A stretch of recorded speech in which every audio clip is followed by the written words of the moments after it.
sur la ligne. Dans cette capsule, il sera question du secondaire des Alouettes de Montréal, Nicolas Boulay. Alors sans plus attendre, voici les meilleurs moments de notre entretien avec lui. Alors nous sommes au stade olympique de Montréal avec le secondaire des Alouettes de Montréal, Nicolas Boulay. Salut! Merci beaucoup d'avoir accepté notre invitation. Ça fait plaisir.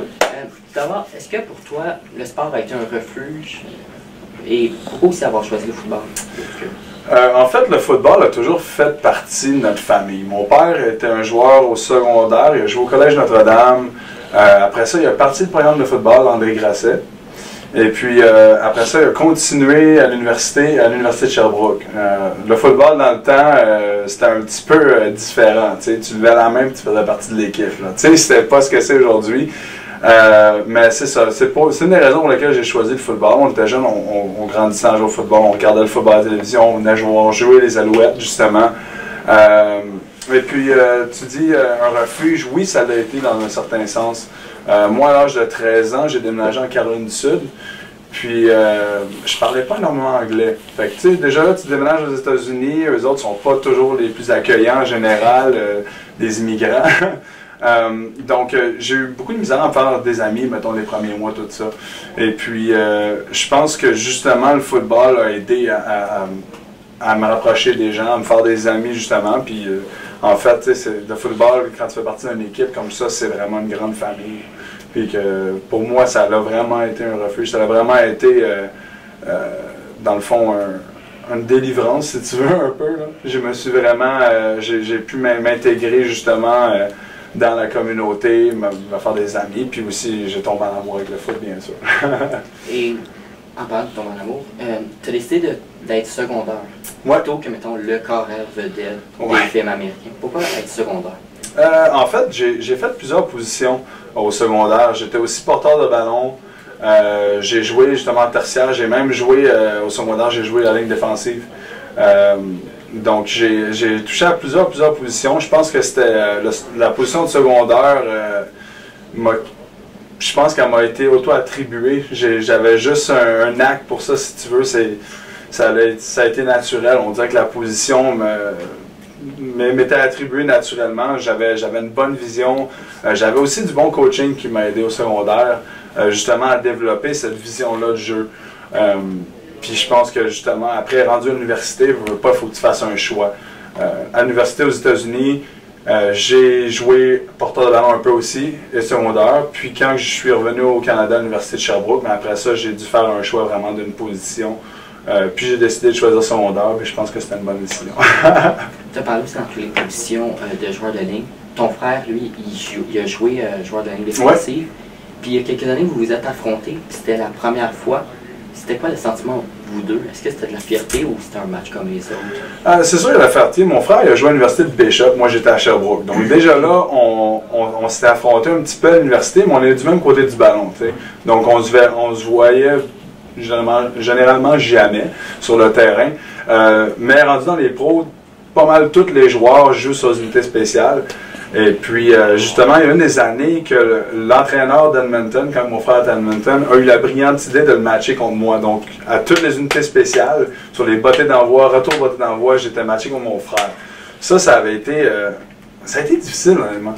Sinon, mais parce que, le football, c'est un jeu qui joue rough, tu sais.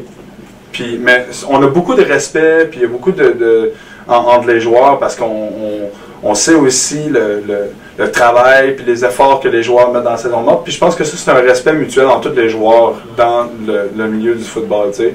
Mais ça arrive justement des blessures au foot. Puis tu sais, des fois justement parce que c'est un jeu qui joue rough. Puis on dirait que, tu sais, moi, j'avais tout le temps l'idée derrière la tête, ah, mais si je blesse mon frère, t'imagines-tu le souper de Noël avec la mère, elle va être contente, tu sais. Puis, fait que, tu sais, dans le fond, c'était toujours ça. On dirait que j'avais de la misère justement à allumer la switch, puis comme être à 100%. Mais c'est sûr qu'on se protège un petit peu tous les deux, pas. Mais il n'était pas question que je laisse gagner, bien sûr. Puis en parlant de ta mère, justement, que si tu blessais ton frère, elle n'aurait pas été contente. Ouais, il est plus gros que moi, hein, fait que, Est-ce que pour elle, d'avoir vu le match des deux Boulay, elle, c'était vraiment de l'émotion et de la fierté? Ben oui, c'est certain. Mon père et ma mère, les deux, un avait le gilet d'Edmonton, l'autre avait le gilet des Alouettes. Puis c'était écrit maman puis papa en arrière. C'est sûr que c'est eux autres, ça doit être difficile de nous voir, surtout aller un contre l'autre, là. Mais ils sont super fiers de nous, là.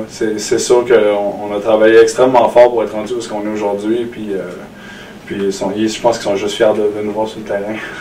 Puis honnêtement, admettons que dans le match, il y a un joueur des Alouettes qui s'échappe, puis c'est ton frère qui le rattrape. T'es-tu content ou t'es déçu? Ben, c'est vrai. Si c'est moi qui le bloquais puis il faisait juste, je serais très déçu.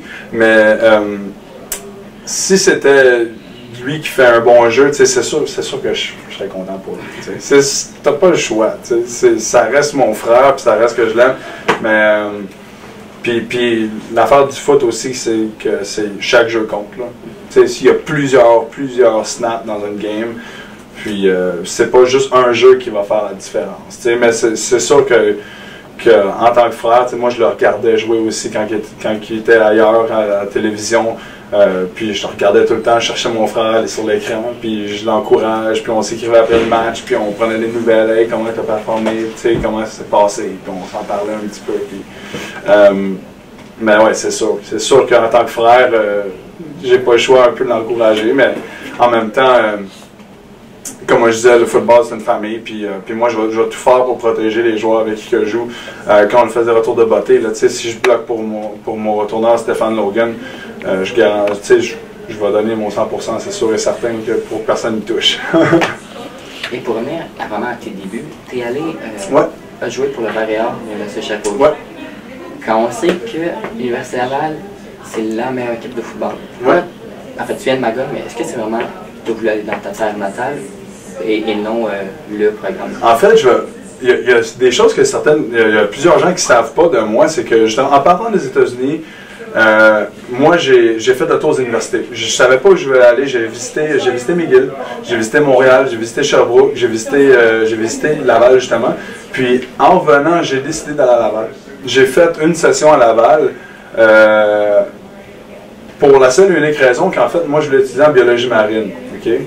C'est vraiment bizarre. Moi, j'étais un surfeur quand j'habitais en Caroline du Sud. Là. Moi, genre ma deuxième passion dans la vie, c'était la plage, le surf, les vagues. On suivait les vagues, on suivait tous les fronts. On allait en Caroline du Nord, en Floride. Donc, j'ai tombé en amour avec juste être dans l'eau et tout ça. Puis je voulais étudier là-dedans. On dirait justement la vie marine m'intéressait. Donc, l'Université Laval et l'Université de Rimouski avaient dans le fond, les deux ensemble, avaient des programmes de biologie marine. Puis c'est la raison pourquoi j'avais choisi initialement d'aller à Laval. J'ai rapidement réalisé que j'ai pas aimé le vibe. J'ai pas aimé la mentalité, puis je faisais aussi pas partie des plans. Quand j'ai décidé à Laval, justement, on m'avait vendu l'idée que justement j'avais l'opportunité de jouer, que j'allais faire partie des plans. Et puis, j'ai même pas eu l'opportunité de me prouver. Puis, toute l'année, la première session, dans le fond, d'école et de football, j'ai resté sur le banc, j'étais sur l'escouade de pratique. Et puis, ça a été une année vraiment difficile. Puis, ça a été un moment donné de ma carrière que j'ai remis ma carrière en question. J'étais arrivé à ce moment-là, puis je me dis, ben regarde, est-ce que le football c'est pour moi, est-ce que j'arrête, qu'est-ce que je fais, parce que ça ne marchait pas. J'aimais juste pas tout ce qui se passait. En plus, je veux pas, le football c'est tellement une grosse partie de ta vie que ça affectait même mes cours. J'avais des mauvaises notes à l'école parce que justement on dirait que tout allait mal. Ça allait mal. Puis finalement, ben, après avoir parlé avec ma famille, puis beaucoup de temps d'autoréflexion, mais j'ai décidé de me donner une autre chance d'aller à l'Université de Sherbrooke. André Bolduc était entraîneur-chef dans le temps, qui est un de nos entraîneurs ici aux Alouettes également. Dans le fond, m'a fait rentrer à l'Université de Sherbrooke dans le programme d'administration. Mon père est étudiant en administration également, donc on a toujours été un peu il y avait toujours de la business dans notre famille, tout ça, puis ça a toujours fait partie un petit peu de la façon qu'on a été élevé. Donc, je me suis dit que justement la finance, ça pourrait être bon pour moi. Et puis, en ma première année arrivée à Sherbrooke, justement, ils m'ont donné mon opportunité de montrer ce que je pouvais faire. Puis justement, je splittais des reps avec le partant. Puis à ma deuxième saison, j'ai pris le spot de partant. Il y avait un gars de 5e année qui était avant moi, puis je l'ai battu. J'étais juste meilleur que lui, puis ils ont décidé de me donner le spot. Puis je pense qu'André ne le regrette pas à ce jour. Surtout maintenant, t'es encore sous sa tutelle. Oui, exact. Puis André, depuis qu'il est justement aux Alouettes, là, ça a été notre psychologue, notre ami, notre coach. Je veux dire, il est un super bon entraîneur, puis je suis extrêmement content. Puis tous les autres joueurs aussi sont extrêmement contents de l'avoir dans l'organisation. Tu as parlé justement que tu as essayé d'être avec l'Université Laval. Ouais. Mais pourquoi Montréal est aussi fort au football? Est-ce que tu as une idée? Pourquoi? Ben, c'est sûr que, regarde, comme n'importe quoi dans la vie, l'argent fait en sorte que tu vas être plus dominant. Tu sais, que ce soit en business, que ce soit au football, que ce soit dans n'importe quoi.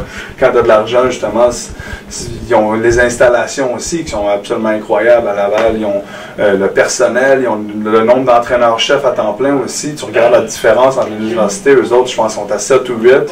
Les autres universités, Montréal, justement, eux autres, ça commence, ça les rattrape. Justement, Montréal, ils ont plusieurs bonnes années aussi à l'Université de Montréal, mais comme à Sherbrooke, comme je te dis, on n'est pas encore où est-ce qu'ils sont.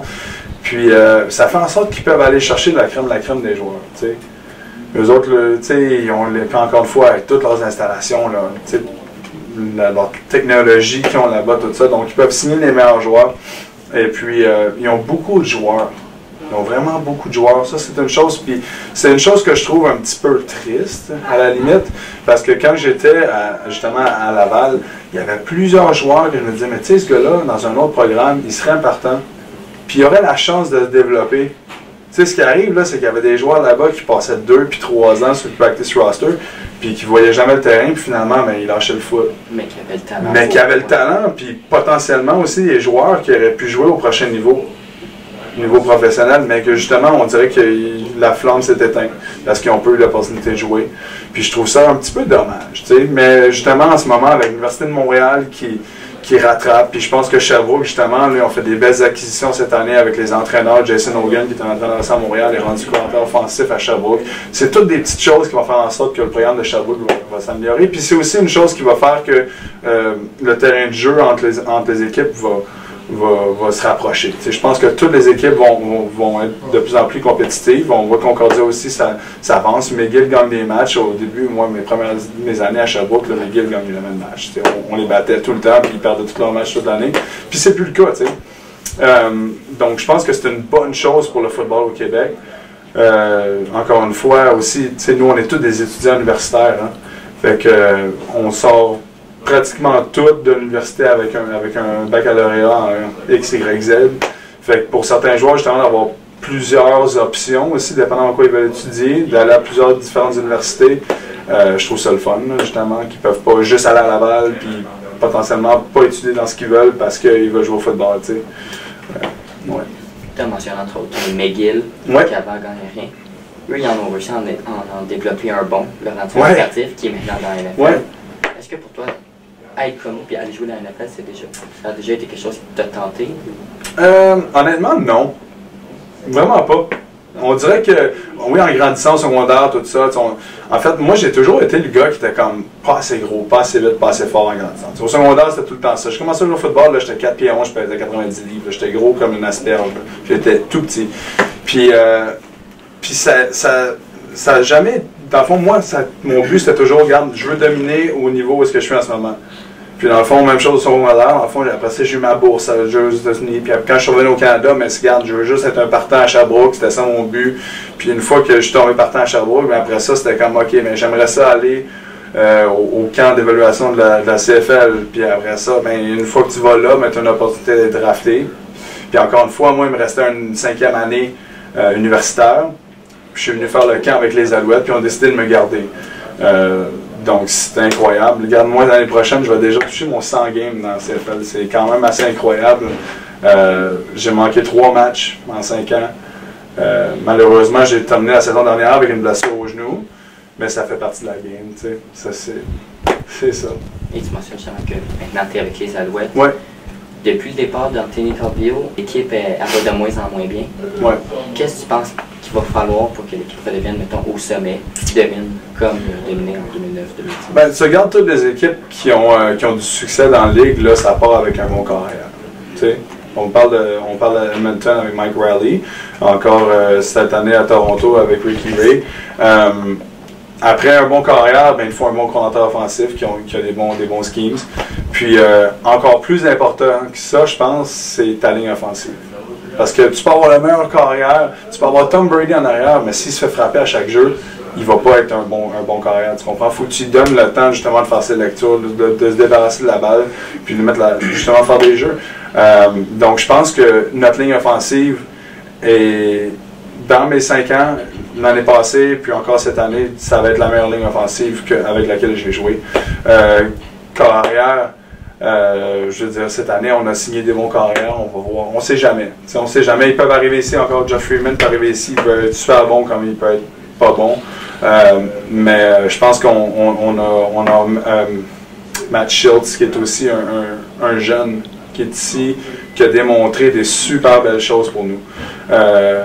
C'est un carrière qui est extrêmement brillant, attentif, athlétique, et très relax dans une pochette. Même, tu sais, dans le fond, être un carrière, là, quand que, justement la pochette se resserre, puis tu as les gros armoires à glace qui s'en viennent plaquer, là, ben, il faut quand même que tu sois capable de rester calme puis continuer à faire tes lectures. Puis je pense que, justement, il y a ce calme-là, justement, malgré la tempête, qui va faire en sorte qu'il va être un super bon carrière dans le futur. Mais en même temps, tu veux pas lancer ce gars-là dans le feu trop vite, puis qu'après ça, il se brûle, tu sais. Fait que c'est justement ça, d'avoir un bon carrière devant lui qui lui montre un peu le chemin. Puis ça a été un petit peu ça avec Durant cette année, puis toutes les autres carrières, c'est que dans le fond, là, ils le parrainent un peu, puis une fois qu'il va être prêt, ben là, après ça, on peut partir avec lui pour... espérons autant d'années qu'Anthony Calvillo. Et là, Elisabeth, on pris entre autres l'ancien des Buccaneers de Tampa Bay, Jerry Freeman. Ouais. Lui, c'est un ancien de la NFL. Ouais. On entend souvent dire que la NFL et la Ligue canadienne, c'est vraiment difficile pour les carrières. C'est différent. Est-ce que c'est vraiment à cause des lignes et le terrain qui est vraiment différent? Ou il y a autre chose aussi? Il y a plein de choses. Regarde, le fait nous, on justement avec 3 essais, fait en sorte que notre ligue est à peu près 70% de passes puis 30% de courses. Versus la NFL qui est souvent 60% de courses, 40% de passes ou 50-50 à peu près. Donc, tu vas avoir un carrière justement qui est capable de bien lancer un ballon. C'est ça qui est primordial dans notre ligue. Le terrain, oui, il est plus large. Le ballon, il est plus gros. C'est toutes des petites choses qui peuvent faire en sorte qu'un carrière peut être déstabilisé dans notre ligue. Aussi, les receveurs qui sont en motion vers l'avant font en sorte que le timing est très différent. Dans la NFL, justement, les receveurs sont statiques, le terrain est plus petit, donc c'est sûr que ça joue. C'est une adaptation pour eux autres, là, donc c'est sûr que ça prend un certain temps d'adaptation, mais il y a certains carrières qui sont capables de le faire, qui arrivent ici et ils performent tout de suite, puis on va se croiser là, on espère ça. Et avec les Alouettes, tu t'impliques beaucoup, ensemble à l'école, ouais. Le Club 52. Oui. Pourquoi c'est important pour toi de t'impliquer? Ben regarde, moi, Montréal, je suis né à Montréal, j'ai grandi à Montréal, j'ai grandi en regardant les Alouettes. Ça a toujours fait partie un petit peu de nos valeurs de famille, là, justement de redonner à la communauté. Puis c'est justement un souper avec mes parents, on était assis autour de la table, puis on a décidé, regarde, qu'est-ce que je pourrais bien faire pour justement redonner à la communauté, autre que justement le programme Ensemble à l'école. Ensemble à l'école, c'est super. Dans le passé, on visitait entre 100 et 120 écoles par saison morte, puis on voit vraiment une différence. Mais justement, le Club 52 fait en sorte que je peux être en contact direct avec les jeunes après le match, leur faire vivre une expérience que potentiellement, il n'y aurait jamais l'opportunité de faire.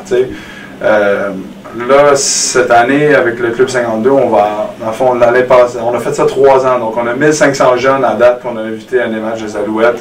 L'année prochaine, on va taper le 2000. Puis, dans le fond, moi, je vais aller voir après le match. On prend des photos, on signe des autographes. Et après ça, je leur permets d'embarquer sur le terrain. Ils viennent rencontrer les autres joueurs. Pour certains jeunes, ça peut être quelque chose, ça peut être juste la motivation qu'ils ont besoin pour continuer à aller à l'école ou justement à persévérer dans le sport ou quoi que ce soit. Puis même si j'ai pas d'impact direct comme ça, ben au moins ils auront passé une belle journée puis ils ont eu la chance de vivre quelque chose qu'ils n'auraient pas eu l'opportunité de vivre autrement. Encore une fois, je pense que c'est important, nous en tant qu'athlètes aussi, ces jeunes-là, ils nous voient puis on a un petit peu des idoles pour eux. On le réalise peut-être pas toujours dans tout ce qu'on fait, que ce soit nos médias sociaux ou juste quand on marche dans la rue. Mais justement, je pense que c'est une opportunité de leur donner de me rencontrer, puis leur donner un idole positif avec qui ils peuvent regarder, puis aspirer à continuer, puis être un petit peu comme moi. Et est-ce que c'est quelque chose que dans ton carrière, tu penses faire vraiment t'impliquer, que ce soit dans le coaching ou ailleurs, ou vraiment tu vas laisser de côté le football? Non, le football, ça va toujours faire partie de ma vie. J'adore le coaching, honnêtement, j'en fais beaucoup justement. Je suis allé à Victoriaville il y a quelques semaines pour un camp, les Vulcains là-bas, les mini-Vulcains, en fait, c'est un programme d'initiation au football, puis tout ça. Puis j'adore ça, coacher les jeunes. On dirait que justement, on parlait d'avoir un impact direct sur la vie des jeunes. Le football, c'est plus que un sport pour moi. Puis pour tous les jeunes qui jouent au football. Le football, tu sais, c'est la vie. Dans le fond, il y a un lien direct avec le football et la vie parce que dans la vie, tu vas être demandé de travailler en groupe. Tu vas être demandé d'avoir de la discipline. Tu vas demander d'avoir de la persévérance. Puis, tu vas avoir des moments difficiles.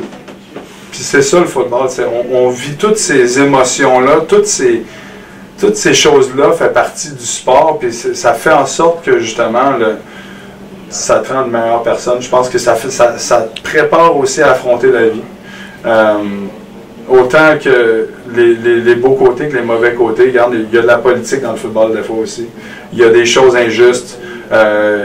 Il y a des joueurs, des fois, qui vont être partants en avant de toi, que tu vas être meilleur que lui, mais politiquement, regarde, je sais pas, c'est sa dernière année, puis il a fait ses preuves, donc il reste là. C'est des choses, justement, encore une fois, que je te dis, ça te prépare à la vraie vie, parce que la vraie vie, c'est pas beau, c'est pas rose, c'est pas juste, c'est pas fair. Puis je pense que le football, ben, encore une fois, c'est la meilleure école pour le futur. Est-ce que tu as une préférence, mettons, coacher universitaire, collégial ou dans la grande ligue? Oh, pas la grande ligue. Pas la grande ligue. Encore une fois, je pense qu'on est rendu au niveau professionnel, tu sais, ça reste que c'est une business. Je pense qu'au niveau universitaire, c'est le fun parce que tu peux développer des joueurs, puis vraiment les préparer à les jouer au niveau professionnel. Mais je pense que vraiment au niveau scolaire, puis collégial, les jeunes sont encore malléables, si tu veux. Tu peux encore genre les former à être des meilleures personnes, puis changer leurs habitudes de vie, puis tout ça. Puis vraiment, je pense que c'est vraiment à ce niveau-là que tu peux avoir le plus gros impact. Comme je te dis, moi, je joue pas au football pour l'argent, je coacherai pas pour de l'argent. Puis c'est sûr que, encore une fois, d'une manière ou d'une autre, je vais m'impliquer dans le football, que ce soit, encore une fois, directement avec un programme ou avec Football Québec ou avec juste le U-Sport au Canada. Moi, je pense qu'encore une fois, le football, c'est un très beau sport. Puis on donne pas assez de crédit, je pense, au Canada. Je pense ça devrait être un sport qui est plus pratiqué, en fait. Puis je veux justement que ça devienne un sport un peu comme ça aux États-Unis, parce que, encore une fois, c'est plus que juste un sport, c'est une communauté. Tu parles à n'importe quel parent aussi des jeunes, là, c'est incroyable comment que c'est une communauté. Les gens ils vont parler ensemble, mais tu vas tisser des liens avec d'autres parents, d'autres familles, puis tout ça. Puis tu vis vraiment des émotions que je pense aucun autre sport tu vas vivre. C'est dur à expliquer, il faut que tu l'aies vécu. Mais ouais, c'est sûr que je vais rester dans la communauté de football, pour répondre à la question. Donc, c'est tout. Donc, Nicolas Blais. Bon, ça passe vite. Mais merci à toi, Philippe. Yes, ça va. Yes, sir. Hey, merci. All right.